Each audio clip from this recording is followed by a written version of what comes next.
glaucoma case now, or rather how to present a glaucoma case. 90% I am sure that one of your long cases is going to be a glaucoma case in your final practical examination.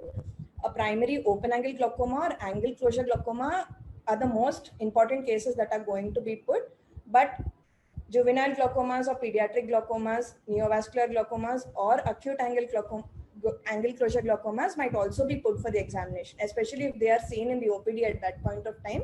They will definitely be there for the exam.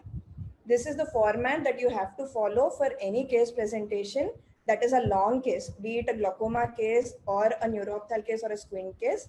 First, give the patient details. In relevance to glaucoma, there is nothing specific with respect to the patient particulars. It is the same for all glaucoma cases. Then going to the history, in the chief complaints, usually the patient presents with a defective vision, headache, eye pain, or redness. Sometimes what happens is the patient is directly picked up from the OPD and put for the examination. The patient would have come for a routine follow-up visit and might not have any specific complaints. He'll just give some history of pricking sensation or watering. It is your responsibility to make sure that you elicit the correct history and make a meaningful history. You can either go back and present the history chronologically, or you can present the chief complaint as pricking sensation and later on give all interventions have been done for the patient in the past history. There is no one correct way of presenting the history. Do whatever is meaningful for you, but make sure that the flow is maintained and that there is relevance to that particular case. Then coming back to the history of presenting illness, as usual in a defective vision, you have to ask for the duration and progression of the defective vision, whether there is any associated pain, redness, or colored halos. This history is very important in an angle closure case, and ask specifically whether there are any precipitating factors like attacks being precipitated after reading in dim illumination or after watching television. Then other relevant history, each of the points which are mentioned here, make sure you know why you're asking them, because the examiner will definitely ask you why you have taken that particular history. So history of night blindness in a glaucoma case you will take because the patient may have defective dark adaptation. History of previous use of glasses is very important because hyperopes are predisposed for angle closure and myopes for an open angle glaucoma. Frequent change of glasses is important because persistently elevated intraocular pressure can cause fatigue of the ciliary body and defective accommodation. So there might be a frequent change in the near vision glasses. You have to take a history of injury or trauma to the eye to rule out any traumatic glaucomas, and always rule out steroid response even in the form of skin ointment if the patient is using it for a long time.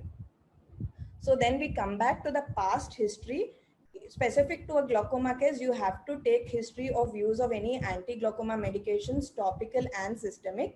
Systemic drugs, sometimes very rarely antidepressants and antipsychotics, do cause bilateral angle closure. If the examiner asks, you should be able to mention that.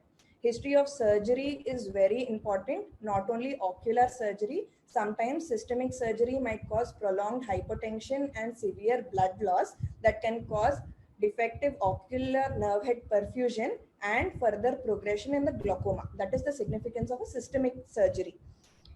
In the systemic history, most important is history of hypertension, because if the patient is on oral beta blockers for hypertension, our first choice of anti-glaucoma medication may not be a topical beta blocker. And similarly, you have to ask for history of bronchial asthma, heart failure, because non-selective beta blockers are relatively contraindicated in such cases. In the personal history, you have to ask for history of sleep apnea, whether the patient has any habit of doing yoga, especially practicing Shirshasan, and whether he has any habit of drinking 1 to 2 liters of water at a single point of time, which can cause a pressure rise in the eye. Family history is very important in a glaucoma case. Ask for any family history in the siblings or the first degree family relatives. History of allergy to sulfa drugs is also very important because we will use oral carbonic anhydrase inhibitors and they belong to the sulfa group of drugs.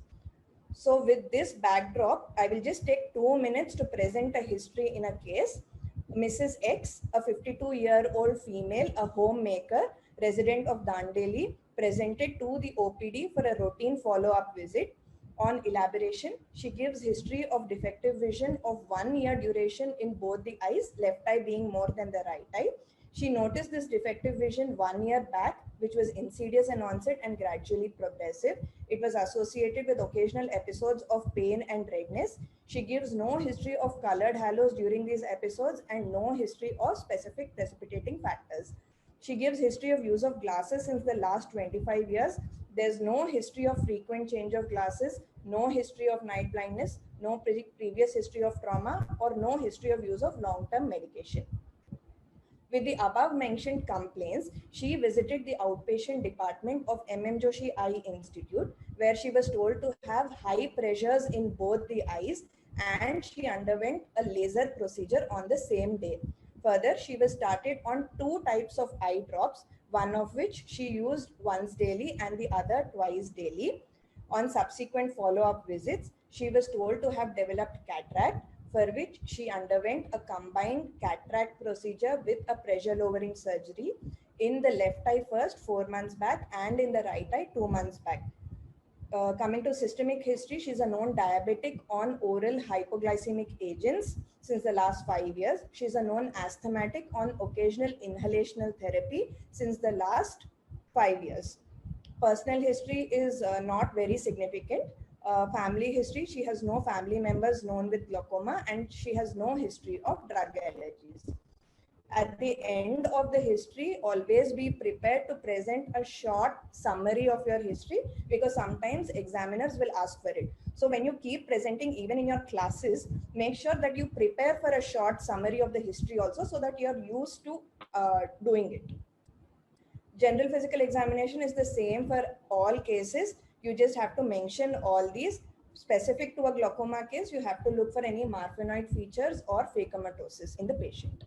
Then coming back to the ocular examination proper, as Deepti ma'am has already told, you have to mention the uncorrected visual acuity with the pinhole and near vision. Always mention which chart you are using and at what distance you are using. Mention the head posture, the facial symmetry, visual axis, that is whether the patient is the Hirschberg reflex, whether it is orthotropic or whether there is any ESO or exo, and look for the ocular movements. Always remember what the brain does not know, the eyes do not see. So look for specific findings relevant to that particular case. For example, in a glaucoma case, in the eyelid, I will be looking for these. Any hyperpigmentation or long lashes because these are the side effects of prostaglandin analogs. Any hemangiomas or neurofibromas that are present in the eyelid because I want to rule out phakomatosis.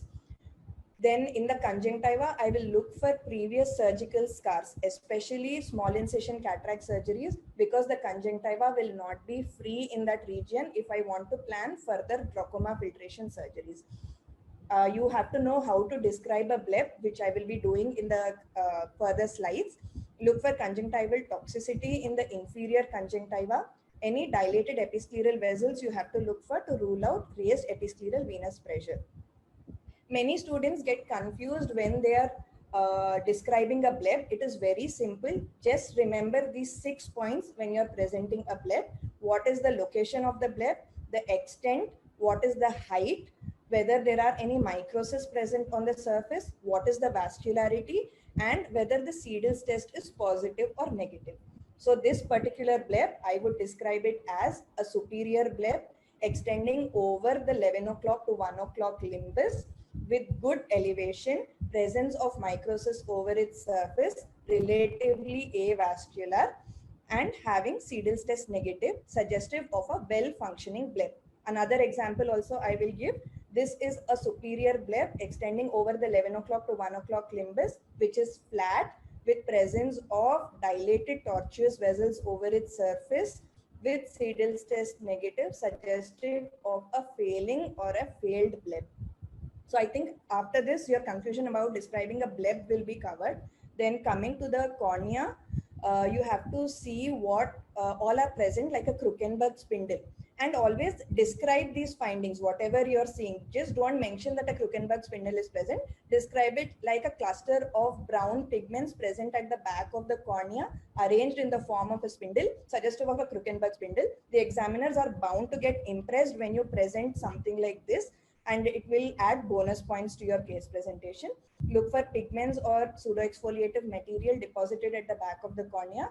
In pediatric cases, if you are getting, always mention the size of the cornea, whether there is any HAP striae or whether any corneal opacities are present. Anterior chamber has to be, depth has to be mentioned with von Herig's grade. Look for any pseudoexfoliation or neovascularization on the iris, and describe a laser peripheral iridotomy and a surgical peripheral iridectomy. I would describe it as a slit-shaped iris defect with surrounding areas of iris atrophy at the periphery at 9 o'clock limbus with retroillumination positive, suggestive of a patent laser peripheral iridotomy. And the last three, patches of iris atrophy, Worling, and posterior synechia, are signs of recurrent attacks of angle closure. So be sure to mention this. Then in the pupil, you have to mention the size, regularity, and whether a relative afferent pupillary defect is present or not. Use full forms. Some examiners do not like it if you mention the short forms of important findings. Always mention it in full form.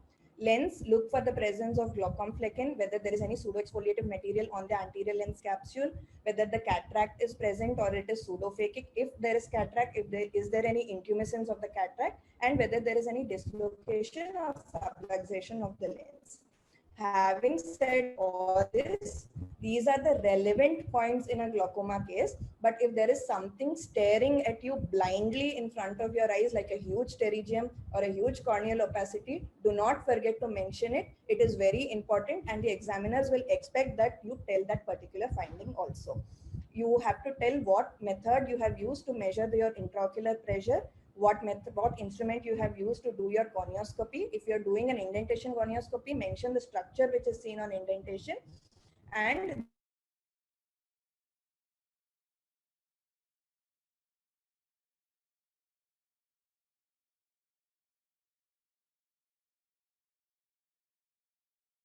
I'm sorry, I think I dropped out. I'll just continue with my. Yeah, you're audible. You can continue, Meena. You can Yes, continue. sir. Sorry, I Keep was. talking here. Yeah, just give me 2 minutes. Uh, So always mention your fields in a glaucoma case by a confrontation method, uh, because it is very, then coming to the fundus examination, this description is very important in a glaucoma case. For example, this particular disc, I would mention it under all these categories. The size we usually use to measure it as being similar to the small aperture of a direct ophthalmoscope, but I don't know in the COVID era whether we will be using the DO any longer.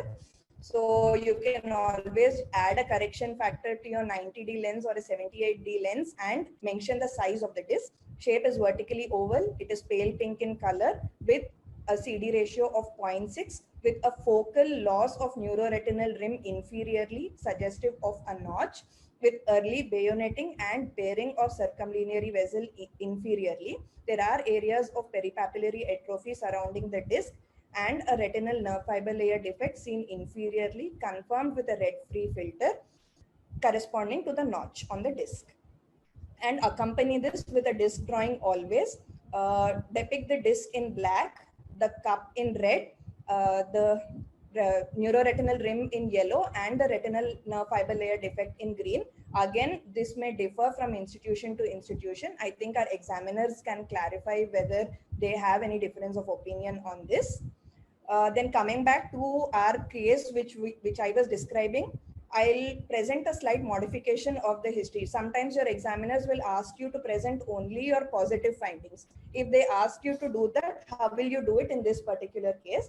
So the visual acuity in the right eye is 6.9 and 6.12 measured with Snellen's chart, N6 and N8 in both the eyes with plus 2.75 diopter sphere.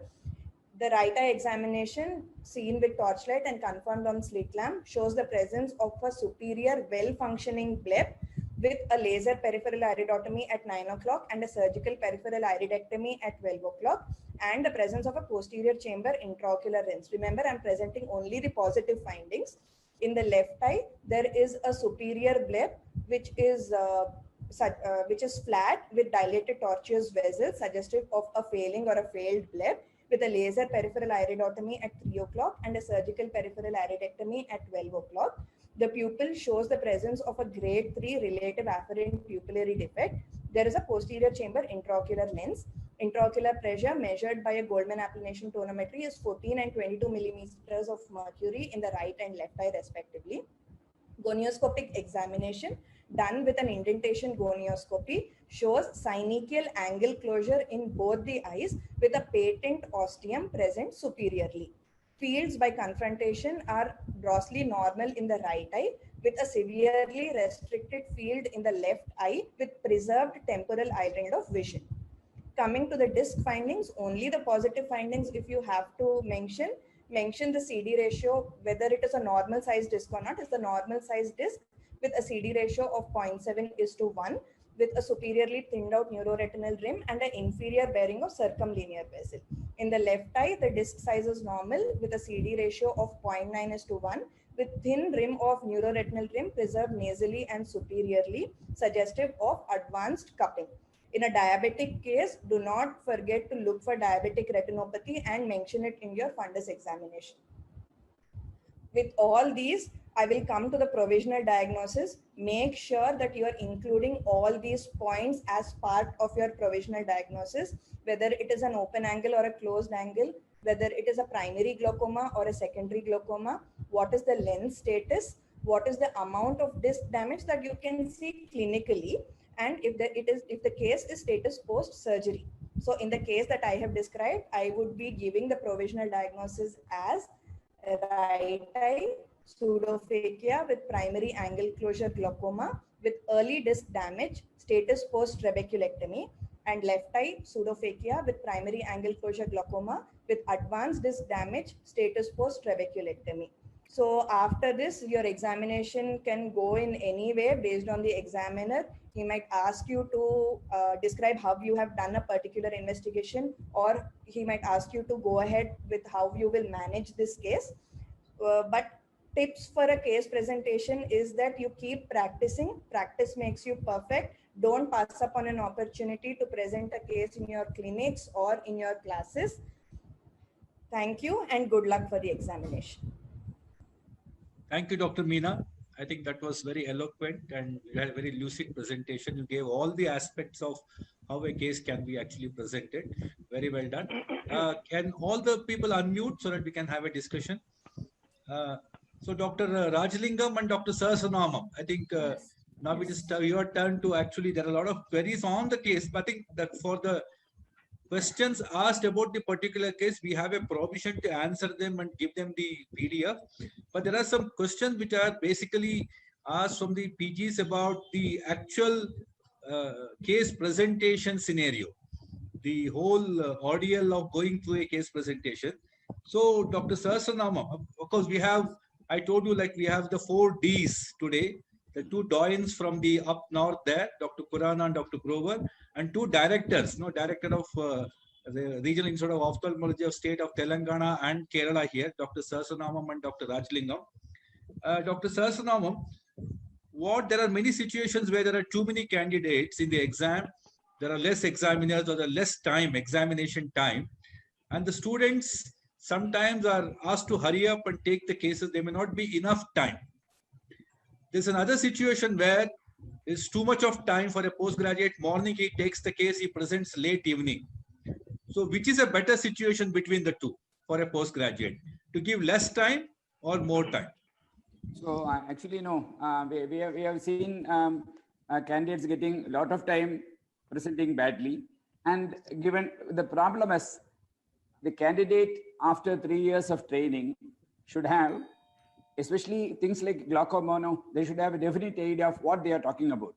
So some candidates know when we start examining the candidate, we start asking questions. From questions